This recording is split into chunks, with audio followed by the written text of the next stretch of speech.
네, 우리 인사하시죠. 우리 저쪽에 우리 예지, 동그랗고 예쁜 우리 예지부터 우리 할렐루야 서로 눈 맞추면서 축복하는 시간. 자, 할렐루야, 샬롬, 샬롬, 샬롬, 샬롬, 샬롬, 샬롬 사무엘. 자, 인사. 하나님 사랑합니다. 고백하는 거 하나님에게, 그리고 우리 서로에게. 여러분들 믿음 안에서, 주 안에서 사랑합니다. 축복합니다. 자, 오늘 출애굽기 16장 1절에서 5절 내용이죠. 엘림에서 어떻게 했어요? 우물 만나고, 그죠? 거기서 얼마나 좋았겠어요? 장막을 치고 지내다가 다시 또 이제 행군을 해서 가는 그러한 얘기. 그때 또 뭐가 없었어요? 먹을 게 없어서 우리가 또 굶어 죽겠다라고 막 그냥 소리소리 지르는 그러한 내용이 16장 1절에서 6절까지 내용이죠. 1절에 이스라엘 자손의 온 회중이 엘림에서 떠나 엘림과 신산 사이에 있는 신광야에 이르니 애굽에서 나온 후 둘째 달 15일이다 라고 했어요. 요래 지도를 좀 봐야 되는데 우리 엔지니어가 정신없이 졸고, 그래서 요즘에 제가 계속 지난주 금요일날도 그렇고 이번 주도 그렇고 그전 주도 그렇고 지도를 좀 저기 탁 띄워놓고 같이 저기 점이구나 그렇게 하면 참 좋겠는데 우리 엔지니어가 그거를 안 해서 제가 그냥 약하고 갑니다. 네. 하여튼 엘림에서 떠나서 엘림과 시내산 사이에 있는 광야다 이렇게 생각을 하시고요. 떠나서 발행을 합니다. 2절에 이스라엘 자손 온 회중이 그 광야에 모세와 아론을 원망을 한대요. 또 원망을 해요. 뭐를 만나서 마라의 쓴물을 만나가지고 나뭇가지를 모세가 기도하고 던져가지고 단물을 만들어 먹고, 또 조금 10km쯤 가니 거기 12 우물이 남아있고 70여 그루의 종려나무가 있는 아주 기가 막힌 곳을 만나가지고 너무 기뻐하고 좋아했는데 또 이제 발행해서 가는 거예요. 어디를 향해서? 가나안을 향해서 가야 되니까. 가다가 보니 너무 배가 고파. 16절 3절이죠. 이스라엘 자손이 그들에게 이르되 우리가 애굽 땅에서 고기 까마 곁에 앉아있던데 떡을 배불리 먹던데 야훼의 손에 죽었더라면 좋았을 것을, 너희가 이 광야로 우리를 인도내어 이 온 회중이 주려 죽게 하는도다. 배가 고파 죽겠다라고 고함을 치는 부분이 나오죠. 4절에 그때 야훼께서 모세에게 이르시되 보라, 내가 너희를 위하여 하늘에서 양식을 뭐같이? 비같이 내리리니 백성이 나가서 일용할 것을 날마다 거둘 것이다. 이같이 하여 그들이 내 율법을 준행하나 아니하나 내가 시험하리라. 이거 누가 얘기했을까요? 자, 브라자매 왜 웃어요? 이거 누가 얘기한 걸까요? 모세가 누가 말씀하셔서? 하나님이 말씀하셔서. 모세가 주는 게 아니죠. 하나님이 너희들이 내 율법을 준행하나 아니하나 내가 시험하리라. 하늘에서 비같이 먹을 것을 내려주겠다. 먹을 것을 내려주셔요. 5절 여섯째 날에는 그들이 그 거둔 것을 준비할지니 날마다 거두던 것에 무엇이 되다? 갑절이 되다. 그러면 여섯째 날 거둔 거는 그 뒷날 먹어도 썩지 않았던 거죠.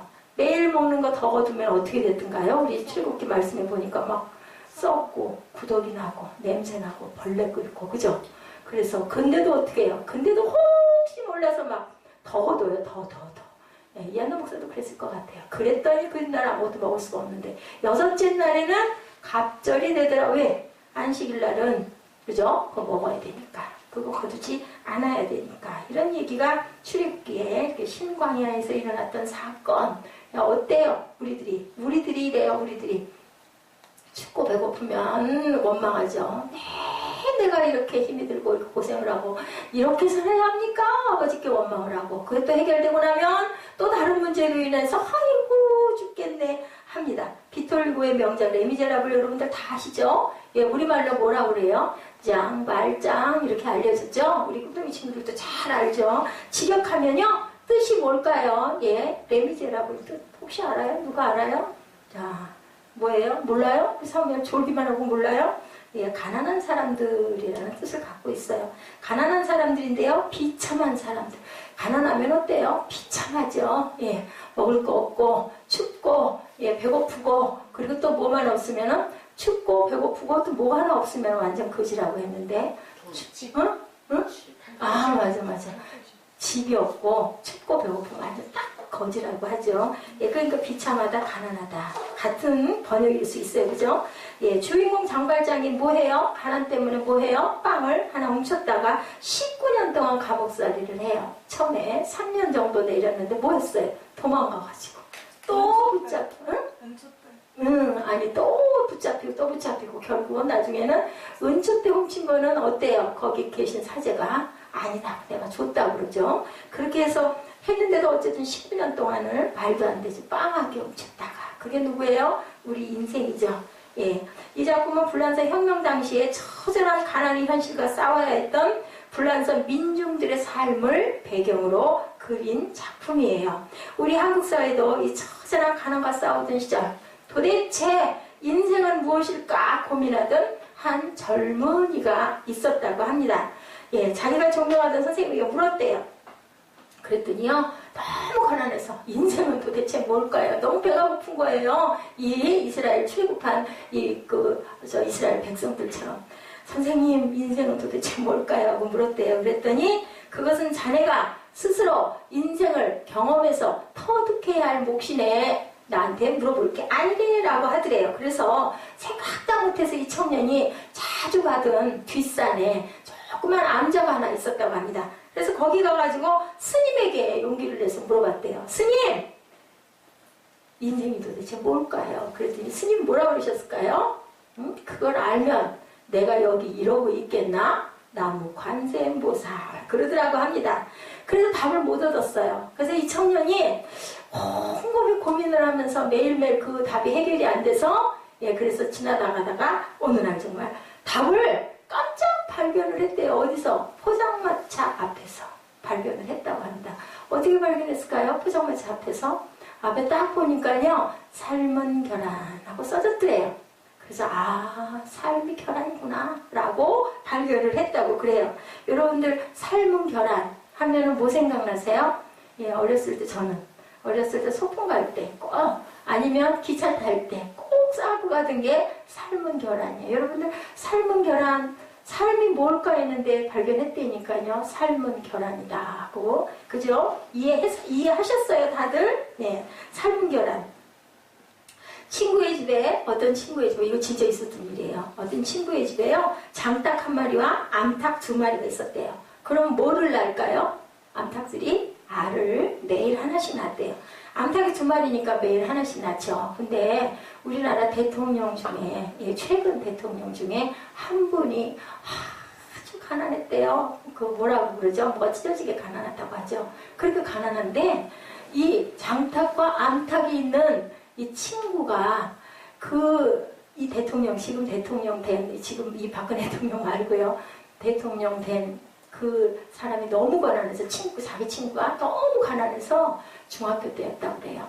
꼭 그 알을 낳은 결안을 하나씩 훔쳐다가 그 친구의 손에다 쥐어줬대요.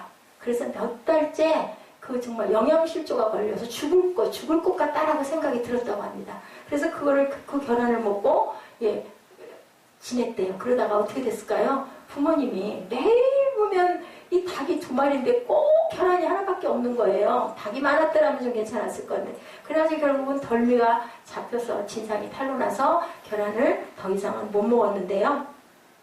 친구의 이름이 재원이었다고 한대요.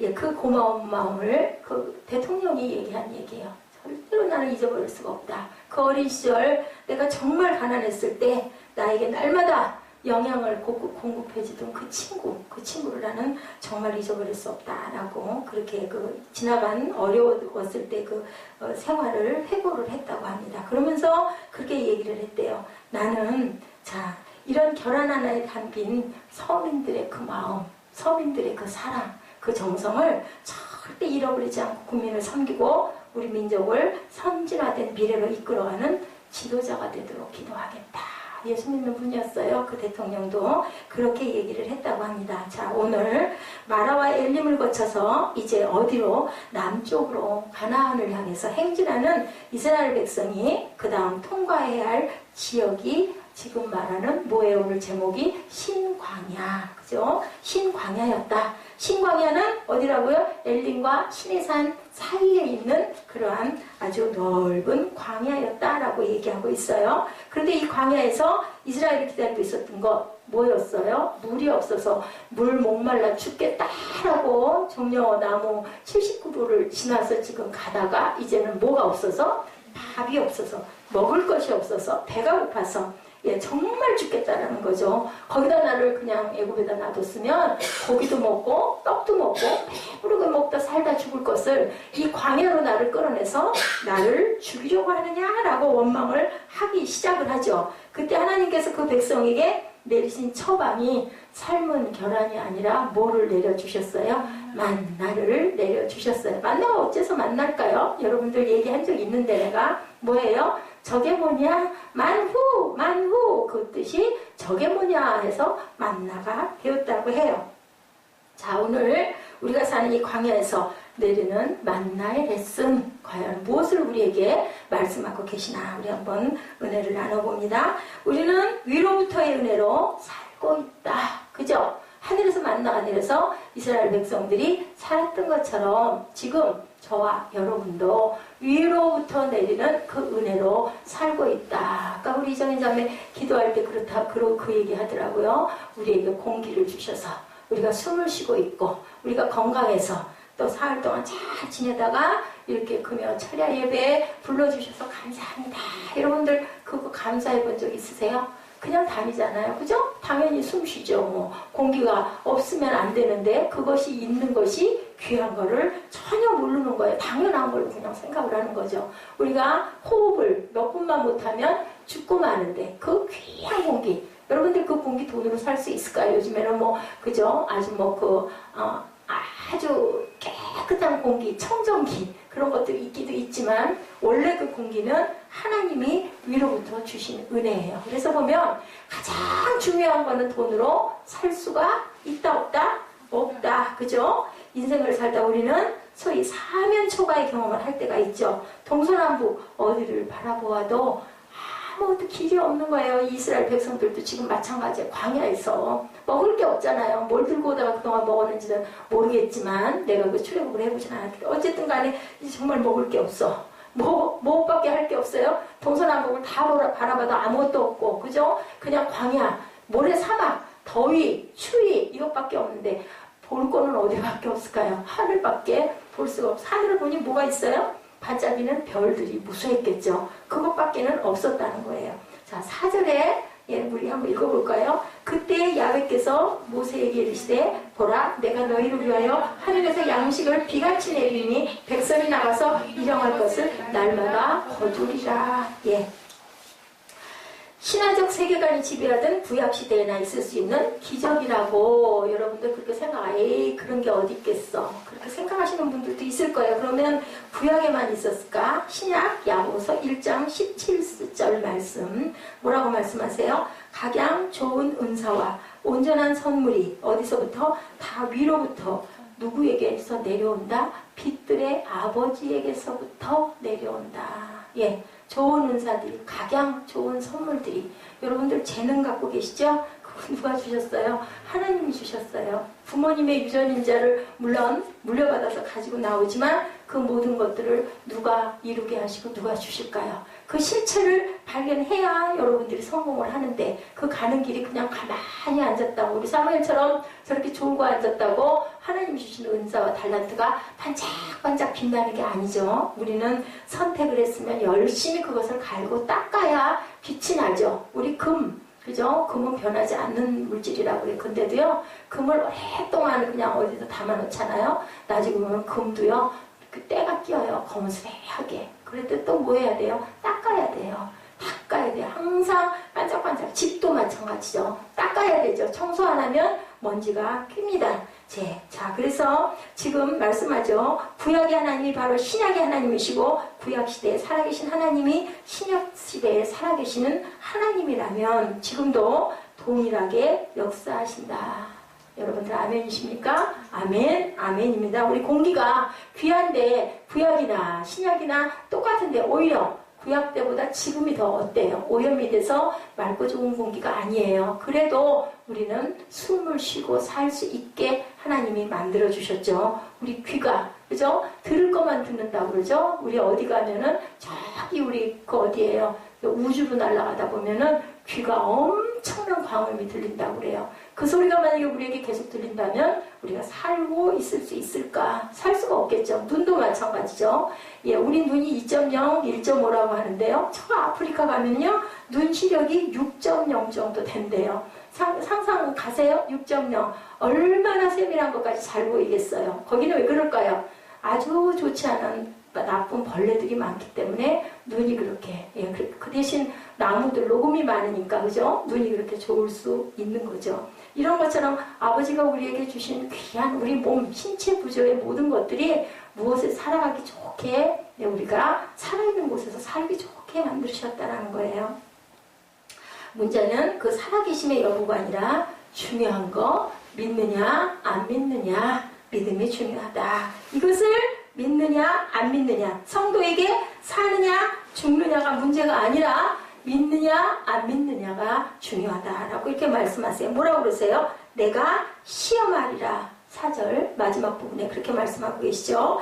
예, 마라로 시험이 끝난 것이 아니죠. 먹을 것이 없는 신 광야에 왔는데 너희들이 정말 내 계명을 지키고 내 율법을 지키는지 내가 보리라 하고 하늘에서 만나를 내려주셨는데 이스라엘 민족들이 어떻게 했어요? 막 만나를 걷어가지고요 더 하고 감춰두죠. 그랬는데 결국은 하나도 먹을 수가 없게끔 하나님은 뭐라 그랬어요? 일용할 양식을 주옵시고, 우리 주기도문 할 때 그렇게 얘기하잖아요. 일용이에요. 일용. 하루, 예, 날일자 하루에 먹을 양식을 주옵시고, 이제 일주일 먹을 양식을 주옵소서, 일생을 먹을 양식을 주옵소서, 더 많이 주옵소서. 그렇게 절대로 기도하지 않으시고, 아버지가, 예, 이 만나를 주실 때도 그날 먹을 것만 너희들 거둬라. 단, 예, 6째 날은 갑절로 걷어서 그 다음 날까지 먹고, 다음 날은 뭐 해라? 하나님을 예배하고 찬양하고 경배하라. 이게 하나님의 법칙인 거예요. 우리가 살아갈 때 더 많이 거둬줬을 때는 어떻게 해야 돼요? 나눠라. 제가 오늘 찬양을 그래서 나누는 찬양을 나름 열심히 찾아서 여러분들과 함께, 예, 찬양을 드렸어요. 찬양 드릴 때요, 내뿜을 때 길게 내뿜으세요. 저는 요즘에요, 그렇게 하면 가슴이 후련하게 트여요. 아까 그 예수 찬양이죠. 그래서 제가 여러분께 큰 소리로 찬양하세요. 목소리가 좀 안 좋으면 어때요? 그죠? 예, 그 시간에 찬양하라고 있는 시간이에요. 계속 하고 해보세요. 가슴이 후련해져요. 그리고 동시에 뭐예요? 부르는 거예요. 예수님, 나에게 오시옵소서, 내려주시옵소서. 이렇게 고백하는 게 바로 찬양의 시간입니다. 먹을 것이 없는 신과야, 여기서도 나를 믿고 살겠느냐? 여기서도 나를 믿고 계속 나를 따르겠느냐? 이 걸음을 계속 가겠느냐? 나는 시험이 계속되고 있다라는 거예요. 너희들 그래도 나 따라올래? 너희들 그래도 순종하고 따라갈래? 이렇게 물어보시는 거죠. 자, 믿으면 하늘이 열리죠. 하늘문이 열려요. 여러분들 조금 가슴에 답답한 거, 가슴에 조금 뭔가 좀 좋지 않은 거, 가슴에 미운 거, 가슴에 분노, 아니면 조금 억울한 거 있으세요? 예, 이렇게 예배 때, 찬양하실 때 어차피 예배 드리시잖아요. 길게 내뿜으세요. 길게. 그래서 내 속에 있는 모든 것들을 후련하게 내뿜으시면서 하나님께 기도하고 가는 거예요. 올라가는 거예요. 찬양으로, 찬양 속에 다 싣는 거예요. 나 오늘 직장에서 이러이러한 스트레스도 받았고요. 나 이렇게 너무너무 고나고 힘들고요. 오, 주님 피곤해요. 이거 깨끗이 씻어주시옵소서. 이렇게 찬양하는 시간이 바로 기도하는 시간. 여기서도 나를 믿고 믿음의 걸음을 지속하겠느냐. 믿으면 하늘이 열리고 믿으면 만나는 내려진다. 믿으면 하늘이 닫혀있고 아무것도 변하는 게 없고 만나도 내리지 않는다. 믿으면 광야에서도 기적의 식탁이 이렇게 예비된다라는 말씀을 여러분들에게 하시는 거예요. 지금 구약의 그 광야에서 하늘에서 만나가 내릴 때 저게 뭐야? 한 그게 매일매일 그래가지고 언제 탁 끊어졌어요? 예, 가나안에 탁 도착해가지고 그러고 나서 그의 자기들이 곡식을 걷어서 먹으려고 할 때 탁 끊어졌어요. 그때부터는 하늘에서 하늘에서 만나가 내리지 않았죠. 만나는 히브리어로 만후이죠. 만 플러스 후예요. 이것이 무엇이냐라는 뜻이죠. 하늘을 쳐다보면서 저게 뭐야? 허연 게 꼭 뭐처럼 내렸을까요? 지금 우리가 보면 눈처럼 그렇게 내렸던 거죠. 그들은요, 이 신기한 양석이 이게 뭐냐로 만나로 부르기로, 그때는요 소리 나는 대로 이렇게 이름을 다 지었죠. 그래서 만나라고 부르게 된 거죠. 믿는 자에게는 오늘도 이 변함없는 위로부터의 은혜가 약속되어져서 여러분에게 내린다는 것을 믿으시기 바랍니다. 예, 너희들이 내 계명을 준행하나 안 하나 내가 이것 갖고 시험하여 보리라. 너희들 내 규례대로 내가 말하는 것대로 너희들 믿고 따라오고 이것을 먹고, 그리고 절대로 더 거두지 말고, 거두니까 벌레 나잖아요. 처음에는 계속 거뒀겠죠. 근데 보니 먹지를 못해 도저히. 그럼 그다음부터는 딱 나 먹을 만큼만 거두라는 거죠. 6일째 되는 날만 곱배기로 거둬라. 4절을 우리 한번 주의 깊게 다시 보죠. 만나를 약속하시면서도 그는 우리가 할 일을 남긴 거죠. 뭐 해라? 거두어라. 그죠? 여러분들, 거두는 거 그냥 입안으로 뚝뚝 떨어지는 게 아니라 내가 거두어서 먹어야 한다라는 거죠. 예. 은혜는 다시 은혜를 믿는 이에게 무엇을 요청해요? 노동해라. 뭐하라? 수고하고 노력해라. 그래서 우리는 그렇게 살아가야 돼요. 어디서 나온다부터? 에덴 동산에서 나온다. 근데요, 에덴 동산에서도요, 동산 지키라고 그랬어요. 일하라고 그랬어요. 그냥 거기서 놀고 먹고만 있으라고 한 게 아니고, 내가 그 동산을 잘 지키고, 거느리고, 그죠? 그것을 잘 유지하라고 말씀하셨어요. 그렇기 때문에 그것도 우리는 뭔가를 하면서 살아라 라고 우리에게 뭐를 줬어요? 손하고 팔을, 다리를 주신 거잖아요. 손으로 뭐 하라고? 따서 먹고, 노력하라고. 그리고 잘 경적하라고. 우리가 하늘에서 내릴 양식을 믿는다면 광야로 나가서 땀을 흘려 거둠의 노동도 감수할 줄 알아야 된다. 우리가 태어나서 엄마 아빠한테서 났을 때 깐난이 때는 어때요? 얼마나 뿌옇고 예뻐요. 그죠? 손도 고사리 손 같고. 근데 자라면서 우리가 힘이 생기면 그 다음부터는 내가 수저질하고 먹어야 되잖아요. 그리고 나서는 그 다음에는 어떻게 해요? 또 내가 먹고 내가 자랐으니까 또 내가 내 자녀를 낳아서 또 그 아이들을 잘 부양하면서 기르면서 먹여줘야 되는 거죠. 새도 그러지 않던가요? 제비 여러분들 보시죠? 입들을 쫙쫙 벌려야 노란 주둥이를. 그러면 제비들이 나와가지고 먹이를 주워다가 자기 새끼에게 먹여서 자라게 하잖아요. 이게 하나님의 법칙이라는 거죠. 자, 거둠의 수고 없이 은혜의 양식은 내 것이 될 수가 없다. 은혜는 수용하는 자들에게 거둠의 노동도 너희들 감수해라 라고 말씀하고 계신다는 거죠. 그래서 사도 바울이 얘기했죠. 일하기 싫거든 먹지도 말라. 맞지 않습니까? 그죠? 그렇기 때문에 우리는 적당하게 조금 넘치더라도 무슨 은혜로? 하나님의 은혜로 내가 살아있음에 감사합니다. 내가 오늘도 이렇게 건강하게 집에 돌아올 수 있고, 아까 얘기한 것처럼 내가 잘 보금자리가 있고, 그죠? 내가 먹을 일용할 양식이 있고, 그리고 춥지 않을 수 있고, 그리고 내 짝꿍이 있는 거 너무너무 감사합니다. 이렇게 감사할 때 우리가 뭐가 터질까요? 입에서 어저께 그 파니 크로스비 얘기 우리들 봤죠? 그저께 뭐만 감사만. 예, 나를 내 눈을 이렇게 멀게 했지만 그런 거 생각 안 하고 그저 하나님 살아있음에 감사합니다. 그랬더니 찬양 드릴 게 너무너무 많아지더라. 우리가 괴로워하고 힘들어하고 슬퍼하고 원망하면 찬양이 나오던가요? 안 나오죠. 어떻게 찬양이 나오겠어요? 원망만 터지죠. 근데 선택한 거예요. 나는 그저 감사한 삶을 살렵니다. 했더니 그냥 기가 막힌 찬양곡들을, 가사들을 부어주셨죠. 하나님께서는요, 항상 보너스로 더 주셔요. 건강하고 기쁨만 주시는 게 아니라 거기에다 내가 생각지도 않았던 것들을 항상 상으로 따라오게. 어제 보셨죠? 두 사람 다 어때요? 그 치쌤하고 크로스비가 92세, 94세 장수했죠. 몸이 그렇게 아파가지고 목사일도 못하고 선생님도 못했던 그 치쌤도 어떻게 했어요? 결국은 90세가 넘도록 오랫동안 살고, 크로스비도 역시 찬양하고 감사만 하다 보니까, 예, 그러니까 결국 뭐예요? 우리가 온유해야 된다는 거예요. 화내고 화 끓이고 속으로 분내면, 예, 그냥 사단이 우리 마음을 갉아먹고 우리의 소망을 다 주저앉게 만든다. 저는 어제 엊그저께 그걸 굉장히 깊이 느꼈습니다. 그래서 일하기 싫거든 너희들 먹지도 말라.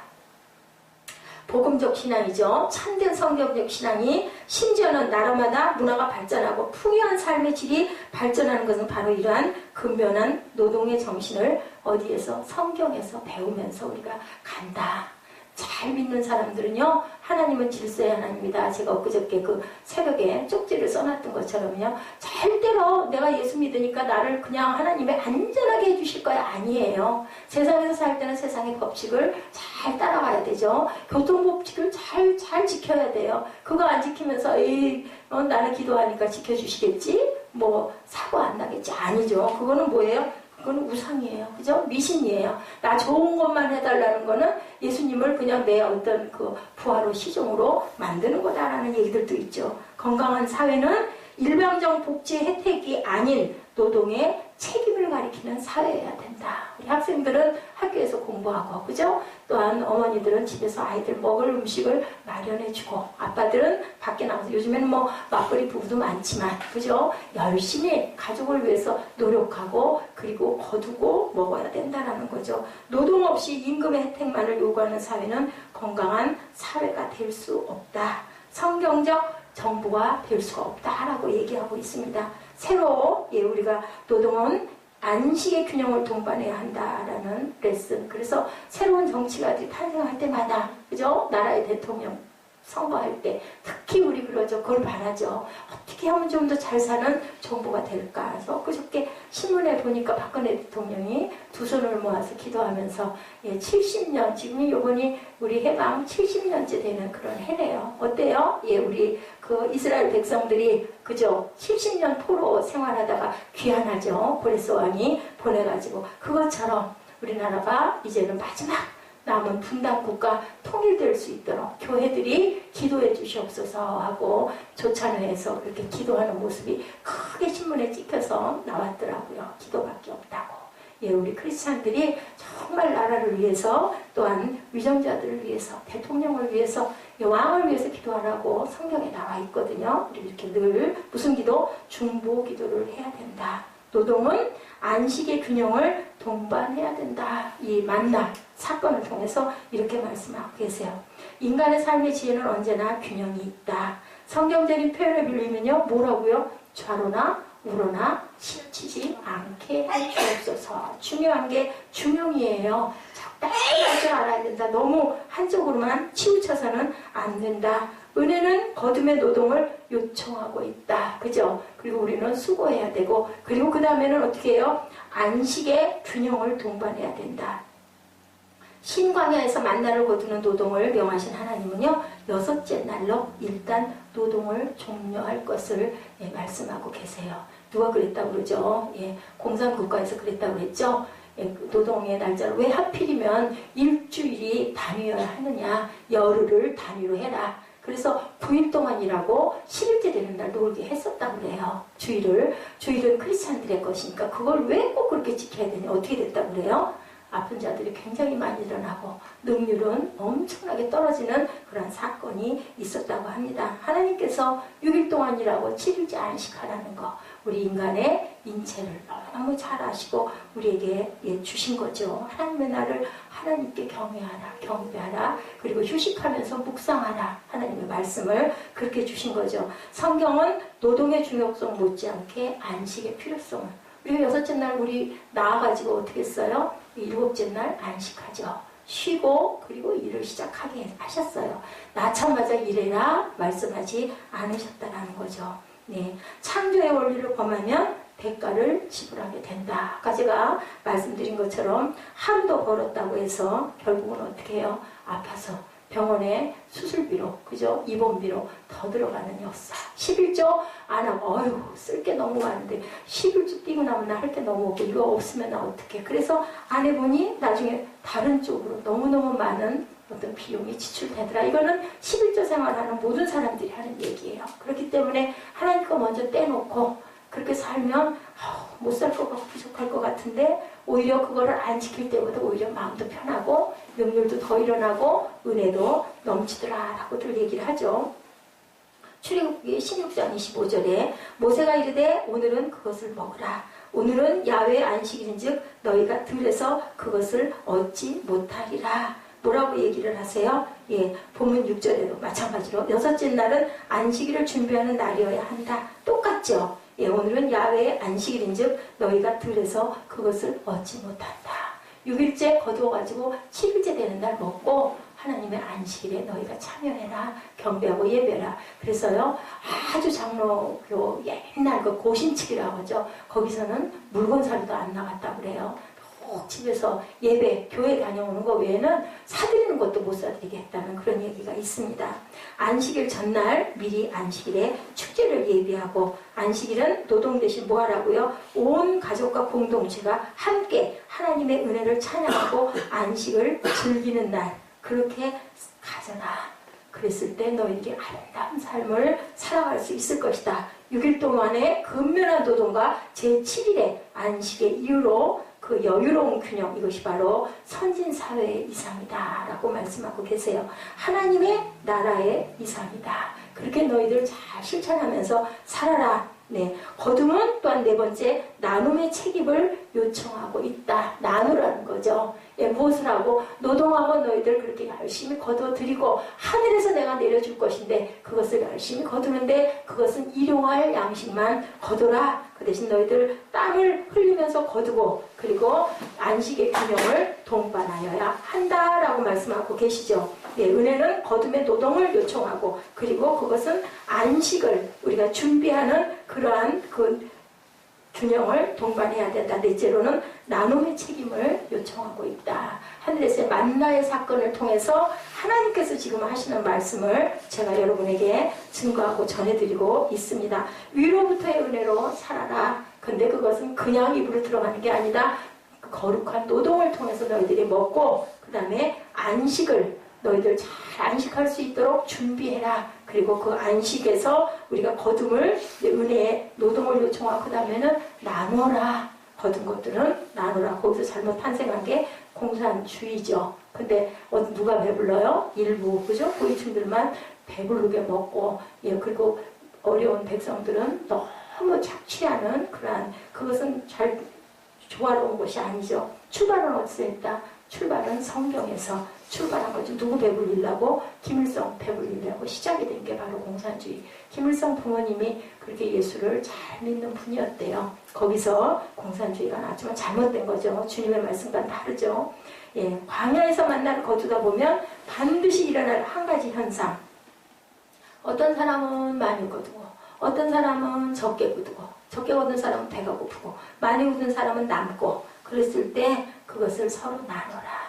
서로 나누면 뭐가 생겨요? 기쁨이 생기죠. 보람이 생기죠. 감사가 생기죠. 그럼 뭐가 될까요? 서로 너무 친해지지 않겠습니까? 내가 모자라 했는데 누가 많이 있다고 이거 좀 드세요 하고 우리 없대요. 너무 고맙잖아요. 우리 아까 맛있게 그 납치빵 먹은 것처럼 아주 정성스럽게 아주 우리 김진숙 목사님은요 저랑 다르셔요. 그런 부분이 아주 여성스럽죠. 싸고 또 싸고 해가지고 우리 동그랗게 만들어가지고 꼭꼭 싸서 그렇게 보내주시는 정성. 그게 대단한 게 아니어도 지난번에 과일 보내실 때도 그냥 조랑조랑 그냥 요것저것 해가지고 봉다리 칠해서 꼭 무슨 친정어머니가 딸한테 보내듯이 그렇게 싸서 보내세요. 참 그게 그 하나님을 사랑하는 마음이 그런 사랑이 그렇게 나타나는 거죠. 그냥 대충해서 보내는 게 아니고 이런 정성. 이게 바로 뭐다? 예배다. 거둠은 나눔의 책임을 이렇게 요청하고 있다. 예, 이걸 보니 16, 17절에 보면 한 사람이 한 오멜씩 공평하게 거둬라 라고 예, 말씀하고 있어요. 예, 이스라엘 자손이 그같이 하였더니 그 거둔 것이 많기도 하고 적기도 하니 여기서부터 이스라엘 백성들에게 성경적 신앙의 또 하나의 가치인 바로 자발적 나눔의 윤리가 태어났다.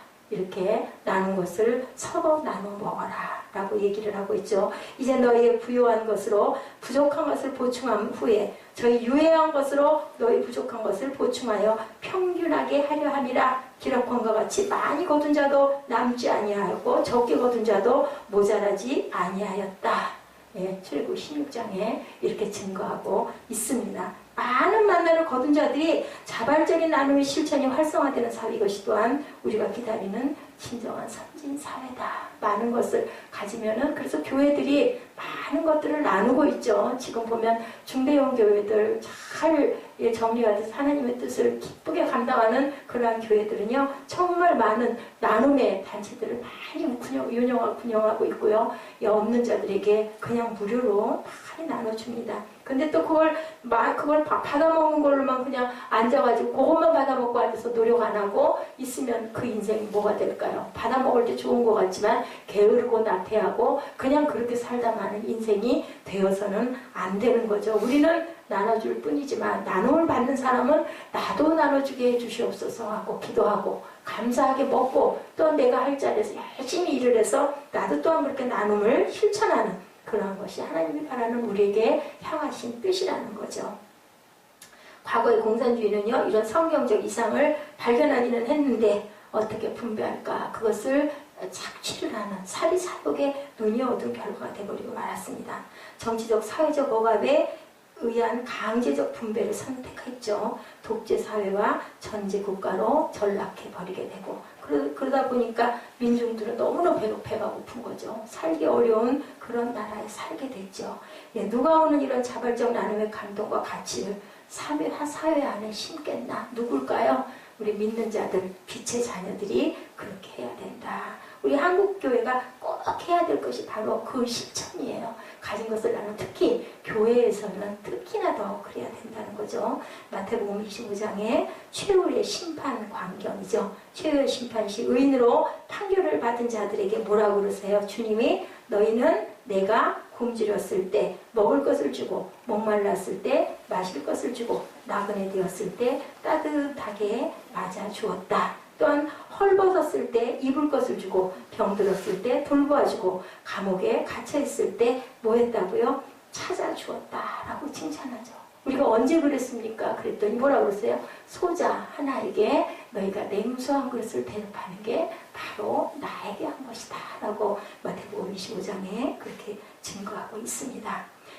의인들은 오히려 놀라 언제 이런 일을 당한 주님을 내가 도와드렸습니까? 심판주 되신 임금님은 분명히 말한다. 너희가 여기 있는 형제 중에 가장 보잘것없는 사람 하나에게 해준 것이 바로 나에게 해준 것이다. 무슨 말씀을 하고 계세요? 어렵고 가난한 자를 불쌍히 여기고 나눠줘라 라는 말씀을 증거하고 있다. 광야에서 그것을 시험하실 때 바로 이 말씀을 하고 계신다는 거죠.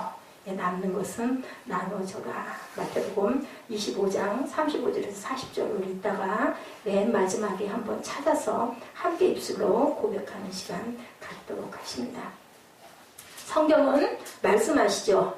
구제를 좋아하는 자는 풍족하여질 것이요 남을 윤택하게 하는 자는 너희가 오히려 윤택하게 하리라. 우리가 먹을 게 있으면요 내 입에 넣는 것보다는 상대방 입에 넣어주고 천국이 그렇다고죠.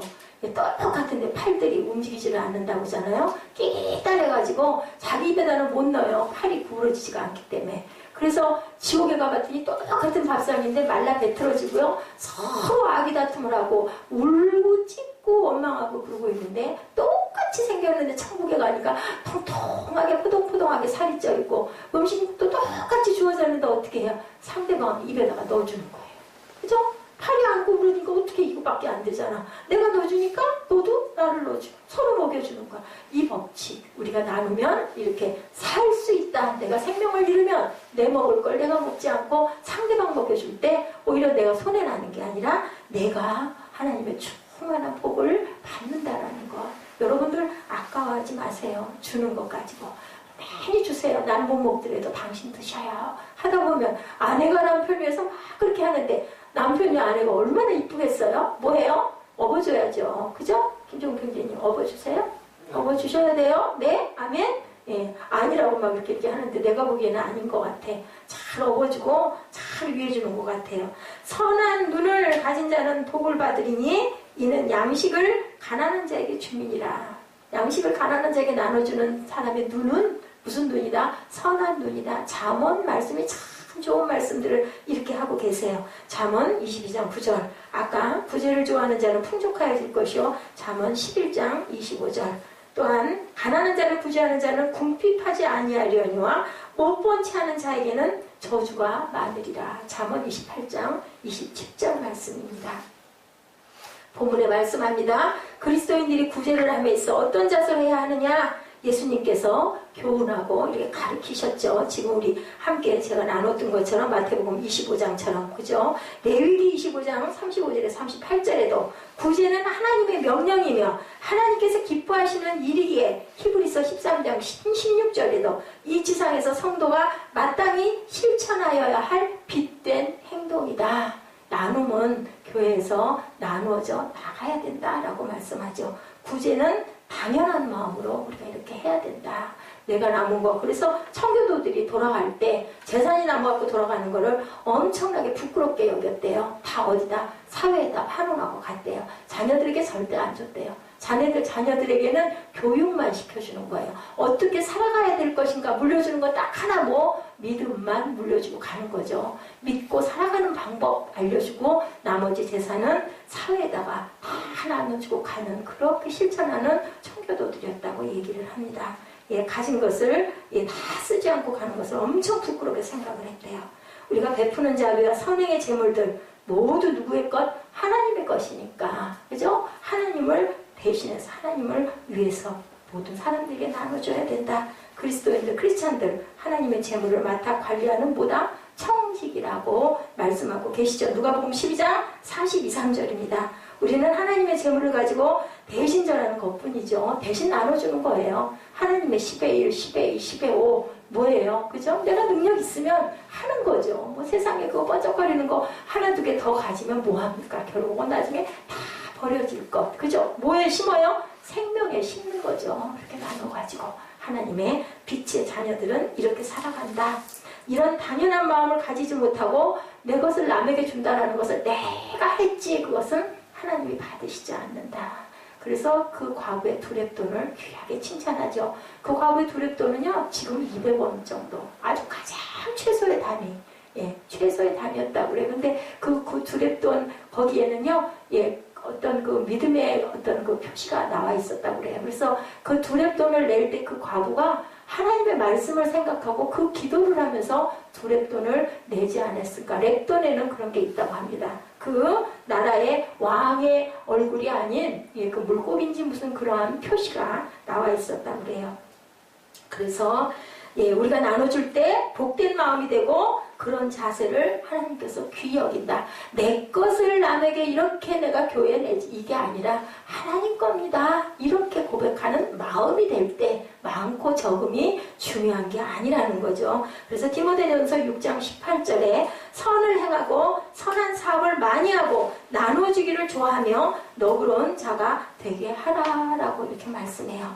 또 하나는 이제 나눔의 공동체로 우리 한 교회만을 키워나가는 게 아니라 많은 교회들을 그런 목사님이 계세요. 교회 개척을 계속 하는 거예요. 1년에 25개 정도씩 교회를 개척을 해서 그 교회에다가 큰 교회가 가지고 있는 재정을 나눠주고 그리고 또 인원도 갖다 보충해주고 그래서 교회를 키우고 또 교회를 또 만들어서 세우고 왜요? 하나님의 나라의 확장. 이것도 바로 귀한 나눔이죠. 우리의 삶이 끝났을 때 우리가 얼마나 모았느냐 얼마나 벌었느냐가 중요한 것이 아니고 마지막 주님 앞에서 우리가 대답해야 할 질문이 있다면 우리는 얼마나 나눌 수 있었습니까? 그죠? 그거, 그 자세, 그 마음, 그 선이 여러분들에게 귀한 은혜로 생명의 면류관이 되실 줄 믿습니다. 우리가 살다 간 자리에 다음 세대를 위하여 하나님의 나라를 위하여 무엇을 남길 수 있었는가? 그것이 가장 귀하다. 가장 중요하다. 내 자녀 아니어도 그죠? 공동체에 있는 자녀들은 다 내 자녀들이에요. 우리는 다 영적 아비들이 되어야 되겠죠. 무엇을 위해서 땀을 흘리고 있었는지 우리를 하나님 기억하게 해주시옵소서 하고 기도하는 시간. 우리 마태복음 25장 우리 입술로 고백하시고 결단하는 시간 갖도록 하죠. 사랑은 다 주는 것, 그 찬양으로 결단하십니다. 마태복음 25장 35절에서 40절 말씀 우리 다 같이 찾아서 우리 꿈동이들도 마태복음 25장 35절에서 40절까지 고백하시고 그리고 찬양하는 시간 갖습니다.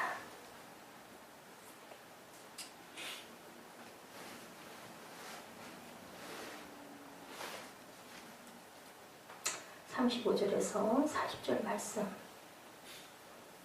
네, 함께 하십니다. 내가 줄일 때 너희가 먹을 것을 주었고 목마를 때 마시게 하였고 나그네 되었을 때 영접하였고 헐벗었을 때 옷을 입혔고 병들었을 때 돌보았고 옥에 갇혔을 때 와서 보았느니라. 이에 의인들이 대답하여 이르되 주여 우리가 어느 때 주께서 줄이신 것을 보고 음식을 대접하였으며 목마르신 것을 보고 마시게 하였나이까. 어느 때 나그네 되신 것을 보고 영접하였으며 헐벗으신 것을 보고 입혔나이까. 어느 때 병드신 것이나 옥에 갇히신 것을 보고 와서 배웠나이까 하리니 임금이 대답하여 이르시되 내가 진실로 너희에게 이르노니 너희가 여기 내 형제 중에 지극히 작은 자 하나에게 한 것이 곧 내게 한 것이니라 하시고 하죠. 그 이후로 쭉 보니 왼편에 있는 자들에게 이르시되 저주를 받은 자들아 나를 떠나 마귀와 그 사자들을 위하여 예비된 영원한 불에 들어가라. 내가 줄일 때 너희가 먹을 것을 주지 아니하였고 목마를 때 마시게 하지 아니하였고 나그네 되었을 때 영접하지 아니하였고 헐벗었을 때 옷 입히지 아니하였고 병들었을 때 옥에 갇혔을 때 돌보지 아니하였느니라 하시니 그들도 대답하여 이르되 주여 우리가 어느 때 주께서 줄이신 것이나 목마르신 것이나 나그네 되신 것이나 헐벗은 것이나 병드신 것이나 옥에 갇히신 것을 보고 공양하지 아니하더이까. 이에 임금이 대답하여 이르시되 내가 진실로 너희에게 이르노니 지극히 작은 자 하나에게 하지 아니한 것이 곧 내게 하지 아니한 것이니라 하시니라. 여러분들 부자와 거지나 사로 이야기하시죠. 지옥불에서 타는 불 속에서 혀끝에다 물 한 방울만 묻혀주옵소서라고 해도 소용이 없다는 거죠. 주신 건 뭐예요? 기회, 시간을 주셔서 우리에게 깨달으라고 하십니다. 우리의 사랑은 다 주는 것, 우리 찬양하는 시간, 그리고 결단하고 기도하는 시간을 갖도록 하십니다.